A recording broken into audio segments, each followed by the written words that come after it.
놀라운 주님의 나라 감사합니다.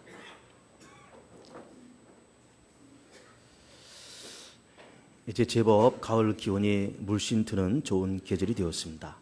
건강하게 이 가을 절기를 지나가시길 바라고, 또 결실의 계절에 우리 성도들의 가정과 또 하시는 모든 생업 위에 좋은 결실이 이렇게 맺어지시기를 축복을 드립니다.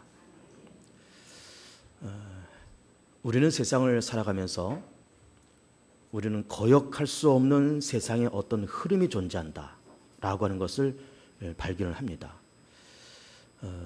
그것이 몇 가지가 존재하는데, 우선은 개인적으로 놓고 보면은 우리 사람의 탄생, 그리고 한 7, 80년 동안의 인생, 그리고 죽음, 그리고 하나님의 심판대, 그리고 천국과 혹은 지옥, 이런 흐름이 우리 인생 속에 그렇게 놓여져 있습니다. 이거는 거역할 수 없는 우리 인생의 흐름이에요. 이거를 싫든 좋든 우리는 이 과정을 다 거쳐가야 됩니다. 언젠가는 죽는다는 사실을 우리는 인정해야 되고, 그리고 이렇게 살다가 내가 했던 말, 행동, 우리의 어떤 결단, 여기에 대한 어떤 심판을 받을, 어떤 결산을 받을 그런 자리가 있다라고 하는 것이고, 그리고 천국이 되었던 지옥이 되었던 둘 중에 한 군데 우리는 반드시 가게 돼 있다라는 것도 우리는 알아야 됩니다. 거역할 수 없는 흐름이죠.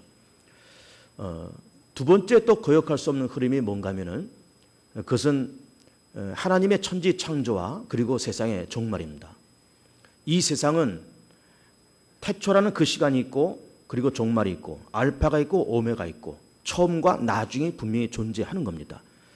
하나님이 태초라는 시간에 말씀으로 천지를 창조하시고, 그리고 이 세상이 이렇게 흘러오면서 인류가 타락하고 이 땅에 죄악이 관영하고 사단이 공중권세를 잡을 때 이 죄와 허물에 빠진 인류를 구원하시고자 하나님은 메시아 예수 그리스도를 이 땅에 보내시고, 예수께서 우리 허물과 죄를 담당하시고 십자가에서 죽으시고 부활하시면서, 그러면서 하나님 보좌 우편에 앉아 계시다가, 그리고 세상을 심판하시러 언젠가는 이 땅에 재림을 하실 겁니다.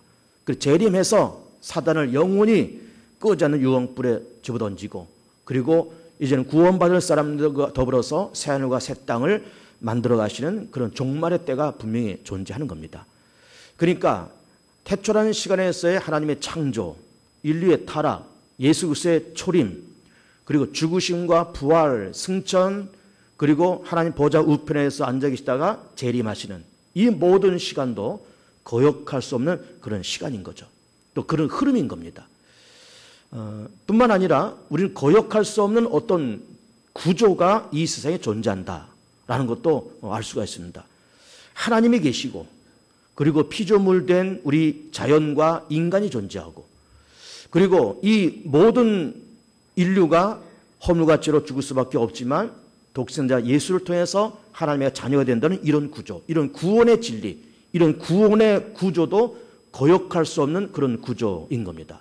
하나님과 피조물인 인간, 중보자인 예수 그리스도, 그리고 예수 그리스도를 통한 인류의 죄의 문제와 사망 문제와 사들의 문제가 해결되는 이런 구조, 이것도 거역할 수 없는 사실이고 거역할 수 없는 어떤 흐름이다, 이렇게 볼 수가 있는 겁니다.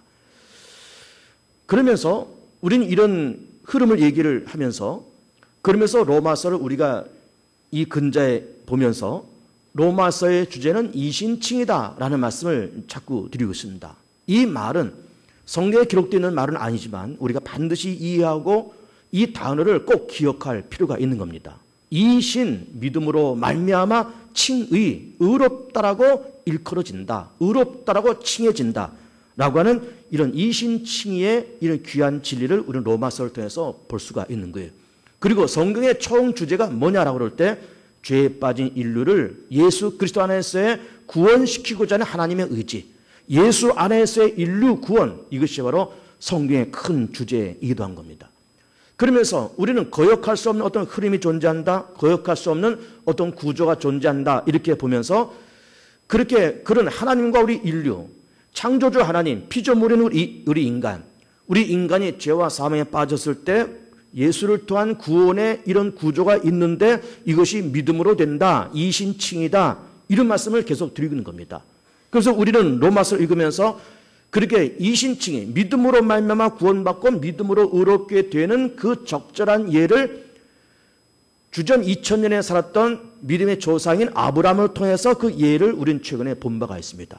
바랄 수 없는 중에 바라고, 그러면서 하나님은 죽은 자를 살리시고 없는 것을 있게 하시고 바랄 수 없는 중에 바라보면서, 그러면서 아브라함의 하나님의 믿음에 하나님께서 그 믿음을 보시고 의롭게 여겨졌다고 하는 이 창세기에 있는 말씀과 로마서에 있는 이신칭의 이 교리를 구약 신약을 넘나들면서 구약에도 물론 믿음으로 구원받고 신약도 믿음으로 구원받는다는 이런 진리를 우리는 로마서를 통해서 지금 보고 있는 것입니다. 그런데 로마서는 믿음을 그렇게 얘기하고 있으면서 그런 믿음이 과연 뭐냐라고 할 때 여러 가지를 얘기할 수 있습니다. 믿음은 하나님의 역사에 대한 우리의 반응이다. 우리의 응답이다. 또 하나님의 어떤 액션에 대한 우리의 응답이다. 이렇게 표현할 수 있고, 믿음은 하나님의 생각과 하나님의 흐름을 읽는 것, 그리고 그 흐름을 타는 것, 이것이 믿음이라고 볼 수 있는 겁니다. 그리고 또 믿음을 다른 각도로 본다 그러면은 예수를 통해서 하나님을 만나고 그 하나님과 소통을 누리고 관계성 속에 들어가고, 그러면서 그 하나님과 친밀과 관계성과 교제 속에 들어가면서 하나님을 더 깊이 알아가는 것, 이것이 믿음이다. 이렇게 볼 수가 있는 겁니다. 하나님을 더 깊이 알아간다. 예수를 더 깊이 알아간다. 하나님 또한 예수 안에서 우리를 깊이 알아가면서 알면서 친밀한 교제와 관계성과 소통과 만남을 이루어가는 이 삶, 이 구조, 이것이 믿음이다. 이렇게 볼 수가 있는 거예요. 요한복음 17장에서는 그 유명한 말씀, 영생은 곧 유일하신 참 하나님과 그의 보내신 자 예수 그리스도를 아는 것이라, 이렇게 말씀하시고 있습니다. 아는 것, 예수를 통해서 하나님을 알고 우리 자신을 알고 예수가 하나님의 아들이요 우리를 죄와 사함에서 건질 메시아라고 하는 것을 알고, 그러면서 그 하나님과 친밀과 관계성 속에 들어가고 소통 속에 들어가는 것, 이것이 바로 믿음이고 그 믿음을 통해서 영생을 누릴 수 있다라고 하는 말씀을 로마서와 요한복음에서 거듭해서 말씀을 하시고 있는 겁니다. 아담과 하와의 선악과 사건을 통해서 우리 인류 가운데는 3대 악재와 3대 무지가 찾아왔다고 하는 걸 여러 번 말씀을 드렸습니다. 3대 악재, 죄의 권세와 사망 권세와 사단의 권세예요.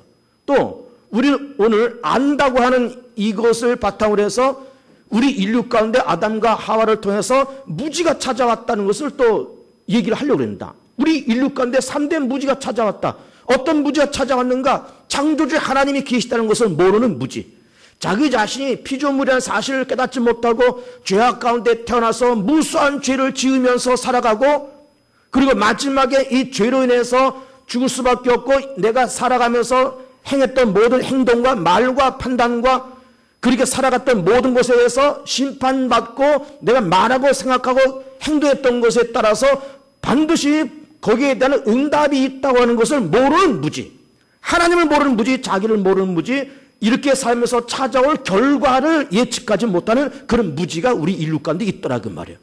그런데 3대 무지라고 하는 것을 얘기하면서 성경에서는 영생은 곧 유일하신 참 하나님과 그의 보내신 자 예수 그리스도를 아는 것이라고 말씀하신 이 말씀을 보면서 무지와 안다는 것은 정반대의 개념이 있잖아요. 3대 무지 가운데 빠진 인류가 예수를 통하고 성령을 받아서 하나님의 존재를 깨닫고 자기의 무지함과 자기의 어리석음을 깨닫고, 그리고 이렇게 살면서 죽음이 찾아오고 하나님의 결산이 있다는 것을 알면서 예수를 믿으면서 죄사함 받아서 미래를 차근차근히 준비하면서 살아가는 것이, 그러면서 예수를 통해서 내가 만난 그 하나님과 친밀한 관계와 친밀한 교제 가운데 들어가는 것이, 이것이 아는 것이고 이것이 믿음이고, 그 믿음과 그 암을 통해서 영생을 누린다라는 말씀을 요한복음과 로마서에서 거듭해서 말씀을 하시고 있는 거예요. 안다고 하는 것이 중요한 겁니다. 그리고 아담과 하와의 타락을 통해서 인류가 3대 무지 가운데 빠졌고 3대 악재 가운데 빠졌다는 것도 굉장히 심각한 주제인 거예요. 그런데 모른다고 하는 것을 이렇게 얘기하면서 하나님을 모른다, 자기를 모른다, 자기 삶의 미래를 모른다, 어떤 결산과 어떤 미래가 온지를 모르면서 사람을 살아간다, 그 말 아닙니까? 그런데 모른다고 하는 것이 어떻게 보면 참 겸손할 수도 있습니다. 뭘 물어봤을 때 좀 잘 모르겠는데요. 그러면 겸손한 것 같지만은 그건 어떻게 보면 자기 변명이고 모른다고 하는 것도 무서운 죄예요. 무서운 질병인 겁니다. 모른다고 그래서 그 사람의 허물과 그 사람의 여러 가지 그런 범죄와 그런 시행착오한 것이 절대로 합리화될 수가 없는 거예요. 사람을 죽여놓고 살인죄가 무서운 죄인 줄 몰랐다고 말하면 그 죄가 합리화되겠습니까? 우리 가까이 서해안 고속도로 했는데 제한 속도가 110km입니다. 뭐 서해안 고속도로 가까이 있으니까는 뭐 여러분들 다 다녀보셨겠지만 110km를 달린 것이 제한 속도인데 제멋대로 한 130, 140, 150을 팡팡 달렸어요. 딱지가 서너 개 날아왔습니다. 과속 위반 딱지가 날아왔습니다. 그래서 이 사람이 이거 딱지를 맞고서는 급한 차에 경찰서 뛰어들어가서 이건 나 제한 속도가 110km인 줄 몰랐다. 모르고서 그냥 130을 이게 밟았는데 난 제한 속도가 110인 줄 몰랐다. 라고 얘기한다 해서 그렇게 딱지 발부한 이거를 취소시켜 줄 수 있겠냐 이 말이에요. 모른다고 말을 하는 것이 이것이 변명이 될 수 있겠냐 이 말이에요. 사기치고 도둑질하고 별짓을 다 해놓고 나중에 몰라서 그랬다. 그것이 죄인 줄 몰랐다라고 말하는 것이 이게 용서가 될 수 있는 그런 사안이야 이 말이에요. 그러니까 모른다고 하는 것이 어떻게 보면은 겸손한 그런 고백이라고 볼 수 있겠지만 절대 그런 것이 아니에요. 모르는 것은 죄고 모르는 것은 질병이고 모르는 것은 무서운 하나님 앞에서의 반역인 거예요. 하나님이 우리 가운데 영원한 사원을 마무셨고 하나님의 형상을 우리 가운데 주셨기 때문에 죄가 무엇이고 의가 무엇이고 선이 무엇이고 악이 무엇인지 어떻게 하는 것이 사람의 인륜이고 어떻게 하는 것이 사람의 본분인지를 우리 기본적으로 압니다. 기본적으로. 사람을 살인하지 말라. 십계명에서 그렇게 말씀하셨지만 굳이 그 계명에 십계명이 없어도 사람은 사람의 목숨을 해야 하는 것은 이건 나쁜 것이고 이건 안 되는 것이라는 것을 하나님께서 이미 양심 속에 새겨 놓으신 거예요. 양심 속에 새겨 놨습니다. 그러므로 이것을 몰랐다라고 말을 하는 것은 자기 변명이고 이거를 용서받을 수 있는 사안이 아니더라 그 말이에요. 자, 부모가 자식을 길러가면서 20살 되고 30살 되고 시집 보내고 장가 보내면서 그렇게 기르는데 요즘 어느 매스컴을 보니까는 아이를 낳아서 지금 장가 갈 때까지 한 30살 다 될 때까지 공부시키고 장가 보내면서 얼마의 돈이 드느냐 하는 것을 요즘은 3억을 얘기합니다. 제가 기억하기로는 한 5, 6년 전만 해도 뭐 2억이다 혹은 2억 5천이다 이렇게 얘기했습니다. 근데 요즘은 3억 얘기하는 거예요. 3억을. 그러니까 애 하나 낳으면 3억이 들어가야 돼요. 둘 낳으면 6억, 셋 낳으면 9억이 들어가야 됩니다. 근데 그 아이들 위해서 돈만 그렇게 들어가 있습니까? 그 아이를 위해서 쏟는 부모의 정성과 눈물과 땀과 기도와 헌신은 또 얼마나 많아요? 얼마나 많습니까? 그런데 자식들은 부모가 쏟는 그 물질과 그 헌신을 모르면서 크는 거예요. 모르면서 크고 모르면서 장가가고 시집가고 모르면서 결혼해서 이제 자기들도 다 시집가고 장가가고 애 낳아서 기르면서 그러면서 우리 부모도 이만큼 나를 기르면서 속 썩고 힘들고 애썼겠다 라는 생각이 들 때가 철이 드는 건데 그때쯤 되면 이미 부모는 늙었고 아니면 세상에 안 계시고 그러는 겁니다. 다 그렇습니다. 우리는 하나님을 모르는 무지 가운데 살아갔지만은 모르는 게 한두 가지가 아닌 거예요. 너무나 많은 것을 모르는 채 그렇게 살아갑니다. 그것이 죄다 이 말이에요. 자식들이 부모가 그렇게 쏟는 그 눈물과 땀과 그 정성을 모르는 거예요. 물론 부모들이 자식들을 낳고 기르면서 얻는 기쁨도 물론 있겠죠. 보람도 있고 기쁨도 있고 즐거움도 있고 재미도 있고 손주들 그렇게 재롱 떠는 것 참 기쁘게 바라보고 있지만은 그 자식을 통해서 받는 아픔도 있습니다. 자식을 통해서 받는 괴로움도 있고 자식을 통해서 받는 상처와 가시도 있어요. 가시도. 그런데 그것을 자식놈들이 아느냐? 대부분 몰라요. 모릅니다. 지 머리 컸다라고 그냥 그렇게 살아가지. 대부분 모르는 거예요. 사람만 그럴까? 우리 인간도 마찬가지예요. 다 우리는 괜히 우리가 스스로 잘났다고 뻑뻑 소리 지면서 그렇게 살지만 모두가 다 하나님의 은혜 가운데 하나님의 은혜가 있어서 지구 땅에 존재하고 이 땅에 널려 사는 70억의 인구가 어쨌든 하나님의 은혜 속에 이른 비 주시고 늦은 비 주시고 먹고 살 만큼 그렇게 주시고 봄, 여름, 가을, 겨울 사시사철 낮과 밤을 이렇게 움직이면서 어쨌든 먹여 살리는 하나님의 수고와 열심이 있어서 70억의 인구가 살고 있지 우리 사람이 잘나서 이렇게 사는 것은 절대로 아닌 거예요. 절대로 아닌 겁니다. 우리 이번에 2014년도에 우리가 8월 말에 지난달 말에 항존지 선거를 해서 장로 4분 안수집사 권사 이렇게 뽑았잖아요. 이게 협동 권사 집사까지 해서 전부 22명을 이번에 세웠습니다. 12월 마지막 주일에 인직식을 하려고 그래요. 그런데 우리가 이번에 그렇게 선거를 해서 원하는 숫자를 뽑았고 우리가 4년 전에 또 공동회를 한 바가 있어요. 2010년도에도 그렇게 장로 집사 권사를 뽑았고 이번에 2014년도 그렇게 뽑았습니다. 2010년도 공동의회와 2014년도 공동의회 같은 점이 뭐예요? 뭡니까? 우리가 원하는 수를 다 뽑은 거예요. 장로를 몇몇 뽑자, 집사 권사 몇몇 뽑자. 그래가지고 우리가 생각하고 당회가 생각하고 계획한 것만큼 다 뽑힌 거예요. 너무 감사하죠. 그런데 2010년도와 이번에 2014년도 된 분들이 장로도 당선되고 안수집사 권사로 당선돼서 참 본인들 기분 좋고 다 그러실는지 모르지만 당신네들을 뽑기 위해서 당회와 담임 목사가 얼마큼 애를 썼는지를 거의 모르실 거예요. 거의 모르실 거예요. 자, 봐요. 우리가 2010년도에 공동회를 하고 그 전에도 2006년도가 7년도가 장로 선거를 한번 했잖아요. 뽑혔습니까? 한 명도 안 뽑혔어요. 그 전에는 제가 알기로는 신장로는 한 사람만 탈랑 뽑혔을 거예요. 안 되는 거예요. 공동회 발표하고 찍어라 어떻게 해라 그래도 안 뽑혀요. 안 뽑혀요. 그래서 나는 그런 경험을 공동회를 몇 번 하면서 내가 개봉중에 담임 목사고 개봉중학교를 내가 어쨌든 이렇게 끌고 가야 되는데 그러려면은 좀 장로 쭉쭉 세워지고 집사 권사 쭉쭉 세워져서 이런 항정지들이 세워져야 교회가 든든히 세워져 갈 텐데 이거 뭐 투표를 하면 아무도 안 나오고 나와봐야 한 명 딸랑 나오고 이렇게 해가지고는 이게 안 되는 거예요. 공동회에 뭐 매년 할 수 있습니까? 뭐 3년, 4년 만에 한 번씩 하는 거. 그리고 장로를 뽑기 위해서 장로 한 사람, 장로를 뽑기 위해서 이 준비 작업이 얼마나 많이 걸리는지 압니까? 1년 걸려요, 1년. 작년 11월 달 공동 정책 당회 때 내년에 공동회를 한다. 장로 몇 명 뽑자. 이거를 우리 당에서 합의를 봤어. 그리고 올 봄에 시찰에다가 우리 장로 몇 명 뽑겠습니다. 이 서를 올리고 이게 노회로 보고되고 노회에서 대회에서 개봉주항교에서 몇 명을 뽑고 어느 교회에서 장로 몇 명을 뽑는다라고 이렇게 청원이 들어왔다. 가심 이해하시오. 노회 대회에서 통과되고 그러고 난 다음에 또 우리가 공동회에 모여서 또 투표를 하고 그리고 투표되면은 또 그걸 다 됩니까? 이제는 장로들이 몇 명 선출되어 있으니까는 이 사람들 장로 되기 위해서 고시를 봐야 돼요. 시험을 봐야 됩니다. 고시청을 하는 거예요. 시찰에다가 고시청은 이것이 노회로 올라가고 그래서 다 시험도 봅니다. 시험 봐서 이게 패스되고 그 다음에 노회에서 이 사람들이 시험 봤으니까 패스됐으니까 장로 안수 받는 것을 허한다.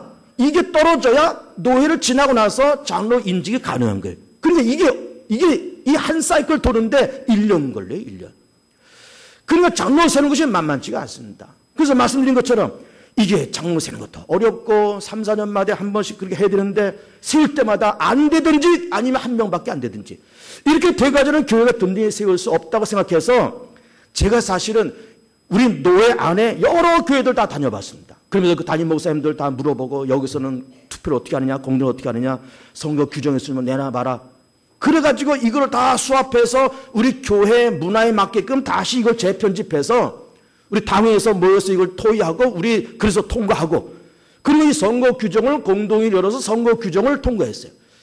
선거 규정을 공동의회 열어서 통과한 거를 여러분 기억하십니까? 거의 못하실 거예요. 자기 일이 아니까 다 잊어먹는 거예요. 다. 그래가지고 이걸 다 통과한 다음에 그리고서는 2010년도 공동회를 한 거예요. 그래서 2010년도 선거 때도 원하는 숫자 다 되고 이번 2014년도도 원하는 숫자 다 되고 원하는 숫자 다 되고 그래서 장로가 되고 그래서 권사가 되고 집사가 다 됐습니다. 그래서 당선된 분들은 야 이거 뭐 이제 내가 그래도 교회에서 이제 장로고 권사고 집사고 이건 내가 그래도 좀 이렇게 항전적이 됐네라고 이제 목에 힘쓱 주시겠지만 그 뒤에 담임 목사의 수고와 당회의 수고가 있는 것을 아시는지 모르겠어요. 아시는지 모르겠어요. 거의 모를걸. 거의 모를걸. 거의 모르실 걸. 자식이 부모의 애씀을 모르면서 크듯이 70억 온 인류가 하나님의 은혜 가운데 지금까지 살아오고 지구 땅에 존재한다는 것을 모르듯이 우리는 그냥 모르면서 그냥 덜렁덜렁 세상 살아가는 거예요. 내 잘난 맛에 내가 다 먹고 사는 줄 알고 내가 힘쓰고 내가 애써서 그렇게 사는 줄 알고 우리는 그렇게 살아오는 거예요. 그러나 그 뒤에 하나님의 사랑과 하나님의 은혜와 부모의 은혜와 그렇게 되기 위해서 목사와 당회가 수고한 거를 대부분 모르시는 거예요. 그게 살아갑니다. 철 좀 드십시오. 철 좀. 알길 바랍니다. 뭐 그래서 알아달라. 그래서 밥 한 번 사달라. 그 말 아니에요. 밥 안 얻어 먹어도 됩니다. 그걸 알아야 돼요. 이걸 알아야 철이 드는 거예요. 하나님의 은혜를 알아야 철 들고 부모의 은혜가 있음도 알아야 철이 들고 그만큼 담임 목사와 당회가 수고해서 그렇게 작품을 만들어가고 있다고 하는 걸 알아야 항정직으로서 철이 드는 거예요. 내가 몇 년 됐으니까 이제는 장로가 됐지 권사 됐지 그러지 마세요. 그 뒤에 많은 눈물과 땀과 수고가 있어요. 더 무서운 거는 알면서도 인정하지 않는 게 더 무섭습니다. 하나님의 은혜 알면서 인정하지 않아요. 하나님의 존재 알면서 인정하지 않아요. 부모의 은혜 알면서 인정하지 않아요. 우리 선배와 우리 당회와 담임 목사의 모든 은혜가 있음에도 알면서 인정하지 않아요. 무서운 죄입니다. 무서운 죄. 무서운 죄예요. 그런데 하나님께서는 로마서와 요한복음을 통해서 우리의 무지가 있고 우리가 3대 악재 3대 무지 가운데 빠졌는데 우리가 구원받기 위해서는 예수를 통해서 하나님과 만난다, 소통한다, 관계성을 누린다. 그러면서 우리가 구원받고 의롭게 되고 영생은 유일하신 참 하나님과 그의 보내신 자 예수 그리스도를 아는 것이다. 이런 얘기를 하면서 믿음이라는 것을 자꾸 말씀하시고 있으면서 그럼 믿음이 뭐냐? 믿음은 만남이다, 관계성이다, 친밀감이다. 그런 것을 얘기하고 있는 겁니다. 예수를 통해서 하나님 만나고 하나님과 소통하고 하나님과 관계성을 누리고 하나님 아버지 나는 그의 자녀 하나님 창조주 나는 피조물 하나님 예배를 받으실 자 나는 예배를 하는 자 하나님은 기도를 응답하시고 나는 기도하는 자 하나님 영광 받으시는 분 나는 하나님 앞에 끝까지 나는 죽을 때까지 하나님 앞에 영광을 돌려야 될 자 그런 관계성을 설정하면서 그렇게 시인하고 그렇게 고백하고 하나님 살아계신과 전쟁하면 고백하고 내가 피조물이요 조건에 빠져있는 피조물이라는 사실을 고백하고 그러면서 하나님 만나서 관계와 교통과 친밀감 속에서 살아가는 것이 이것이 믿음이다 이 말이에요. 친밀감 속에서. 도자기 얘기를 여러 번 한 것으로 기억됩니다. 아버지가 조상 대대로 물려주신 인사동에 갖다 내다 팔면 10억쯤 나가는 좋은 도자기 있습니다. 아버지 그걸 아끼죠. 늘 아낍니다. 둘째 아들도 껄렁껄렁하다가 사업한다 뭐 어쩐다 하면서 돈 다 들어먹고 어떻게 돈 될 거 없나 이렇게 하다가 아버지가 에이주지 여기는 그 도자기 저 얼마나 갈까 해서 인사동에 쓱 갖다 팔았더니 10억이에요. 호가가 10억이에요. 근데 또 인사동 또 그 양반들이 또 이걸 또 후려쳐서 5억에 또 사가시네. 이게 후려치는 거 알면서도 어쨌든 뭐 급한 참에 이거 5억에 팔아먹고 시장 이렇게 왔다 갔다 하면서 5만 원짜리 어떤 모조품 하나 갖다 놨습니다. 그리고 5억에 팔아먹고 그 돈 가지고 또 좋은 데 쓰느냐? 쓰지도 않습니다. 돌아다니면서 지 친구들하고 별난 데 다 돌아다니고 아버지 눈치 슬슬 보면서 마주칠까 봐 밤에 들어오고 새벽같이 도망 나가고 그러는 아들이 있다고 쳐보세요. 아버지는 그걸 다 아는 거예요. 그 사실 다 알아요. 도자기 그 가짜 모조품 도자기 다 압니다. 뭐 그걸 가까이 들어봐야 하는 것이 아니라 이걸 조상이 물려주신 거 수십 년 동안 이거를 보관하고 내가 아침 전으로 이걸 닦으면서 보았기 때문에 먼 발쳐서 턱 봐도 그 빛깔과 윤태 그 모양 주모 문양 턱 봐도 아는 거예요. 그렇지. 아니나 달러 이런 뭐 사업한다고 껄렁껄렁 하더니 그래 돈 다 들어먹고 사채빚까지 져서 이거 팔아먹었구나. 아버지 마음은 아프죠. 그러나 아버지 마음은 이게 가보고 이게 조상들이 물려주신 집안에 가보고 10억이 나간다는 그것이 문제가 아니라 10억이 나오는 것이 문제가 아니라 아들과 깨어진 관계가 더 마음이 아픈 거예요. 아버지와 깨어진 관계가.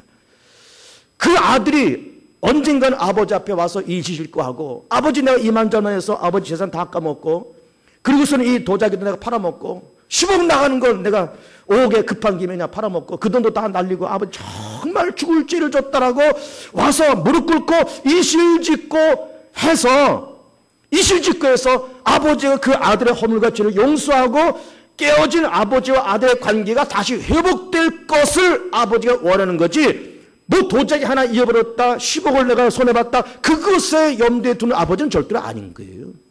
하나님은 그걸 원하시는 겁니다. 우리가 하나님 앞에 드릴 것이 있어봐야 뭘 드릴 것이 있으며, 의롭게 산들, 선하게 산들, 거룩하게 산들, 물론 거룩하고 선하게 살아야 되겠지만 그건 별것이 아니고, 내가 예수 앞에 나가서 진솔하게 내 자신을 주님 앞에 쏟아놓으면서 나는 허물같이로 죽을 수밖에 없는 인생이고, 하나님의 은혜로 내가 지금까지 살아왔는데 내가 하나님의 은혜를 망각한 채 모르는 채 지금까지 살아왔으니 용서해 주시고 이 모습 이들 나를 받아달라고, 예수가 날 위해서 죽으셨으니 영원토록 예수를 나의 생명의 주님으로 하나님의 아들로 내가 인정하고 시인하고 믿고 영접하면서 그렇게 살아가겠다라고 그렇게 고백하는 것, 이게 믿음인 겁니다. 이게 믿음인 거예요. 그럼 우리는 이 말씀을 뒤집어서, 그러면 하나님은 왜 행위와 공로나 업적을 그걸 통해서 의롭다고 말씀하지 아니하시고 왜 믿음을 통해서 의롭다고 말씀하실까? 그 이유가 뭘까? 행위와 공로와 업적을 하지 말자는 말이 아니에요. 거룩하게 살지 말자 그 말이 아닙니다. 믿음으로 구원받으기 이제 막 살자, 구원파처럼 막 살자, 그런 얘기도 아닌 겁니다. 그런 얘기도 아니에요. 그런데 그런 얘기도 아니지만은 우리가 열심히 선하게 거룩하게 사는 것이 가상하고 좋은 일이지만, 그것이 하나님의 거룩함에 비교하면 나의 거룩함이라고 하는 것은 이게 너무너무 왜소한 거예요. 의롭게 사는 것이 좋지만 하나님의 의의 세계에 비유해서 나의 의로움이라고 하는 건 너무너무 보잘것이 없는 거예요. 너무 보잘것이 없어요. 선한 것이 좋긴 하지만 선의 본체되는 하나님에 비교해서 나의 선이라고 하는 것은 너무너무 보잘것이 없다라 이 말이에요. 너무 보잘것이 없습니다. 요즘에 현대차에서 정몽구 회장이 강남에 한전 부지 2만 평 되는 땅을 10조에 분양을 받았다, 이런 얘기가 들려오고 있어요. 얼마나 돈이 많으면 2만 평 땅을 10조를 투자해서 그 땅을 살까? 감정평가액은 한 3조 내지 4조 그렇게 된다 그러는데 10조를 투자해서 그 땅을 샀어요. 이야, 현대차가 얼마나 부자이길래 그럴까? 정몽구 회장이 얼마나 돈이 많으면 그럴까? 그래서 우리 10조라는 돈에 요즘 놀래고 있습니다. 대한민국 국민이. 놀래고 있는데 그 10조도 하나님 앞에서는 그냥 껌값이에요. 껌값. 그것도 껌값인 거예요. 우리는 대단하게 보이지만 하나님에게는 다 껌값입니다. 그러면서 오늘 로마서 4장 마지막에서는 예수는 우리가 범죄한 것 때문에 내 주님이 되고 또한 우리를 의롭다 하시기 위하여 살아나셨느니라, 이런 말씀을 하시고 있습니다. 내 주님이 되었다, 그리고 의롭다 하기 위해서 살아나셨다, 이 말씀을 하시고 있습니다. 이 말은 뭔가 하면 모든 사람이 죄를 범하며 하나님의 영광이지 못한다는 말씀하심과 동시에 우리가 범죄한 것 때문에 예수는 십자가에 내준 바가 되었다, 그 말이에요. 이 말은 뭘까요? 죄에 대해서는 반드시 책임감과 반드시 거기에는 보상이 따라온다는 거죠. 그럼 그 책임과 보상은 뭐예요? 죽음이에요. 죄에 있어서 사망, 이거는 하나님의 공이고 이거는 율법이고 이거는 맞으니 이거는 원칙인 거예요. 그런데 여기서 말하는 죄는 큰 죄만을 말하는 것이 아니라 작은 죄도 마찬가지. 생각으로 지은 죄도 감정으로 지은 죄도 다 포함해서 그 죄의 대가는 죽음이라는 거예요. 죄에 있어서 사망이라는 겁니다. 죄에 있어서 사망. 그러니까 우리는 로마서를 보면서 큰 죄를 지었으면 사망이고 작은 죄는 그냥 봐주겠다, 그렇게 말씀하지 않았어요. 모든 죄의 대가는 그 결과는 사망인 거예요. 그 대가는 사망. 그러면 우리는 지금까지 살아오면서 몇십 년 동안 살아오면서 저만 해도 50여 년 이렇게 살아오면서 무수한 생각과 감정과 행동 속에 많은 죄를 져서 모든 인류는 그 죄권에 죽어마땅한 거예요. 죄에는 책임감이 따라오고 반드시 보상이 따라오는데, 그런데 하나님께서는 죽어마땅한 우리를 죽이지 아니하시고 우리는 살리고 예수는 십자가에 죽여요. 여러분, 제 손에 이 교체되는 이 모습을 보세요. 우리는 건지고 예수는 십자가에 내어던져요. 이렇게 역방향으로 이렇게 바뀌어지는 것. 우리는 건지고 예수는 십자가에 못 박아 죽이고. 이 역방향으로 이렇게 오고 가는 것. 이게 뭡니까? 이게 구속이에요, 이게. 이게 대속이에요. 자, 우리 슈퍼마켓 가가지고 라면 하나 산다고 쳐보세요. 500원짜리 라면 하나 산다고 그럴 때 500원짜리 라면 하나를 내가 사고 이걸 내가 손에 쥐고 500원짜리 동전을 가게 주인한테 주잖아요. 500원 주고 물건은 내가 건지고 막 바꾸잖아요. 이게 구속이고 대속입니다. 우리는 살리고 예수는 죽이고 맞바꾸는 거예요. 이게 구속이고 대속인 겁니다. 이 구속이고 대속인 거예요.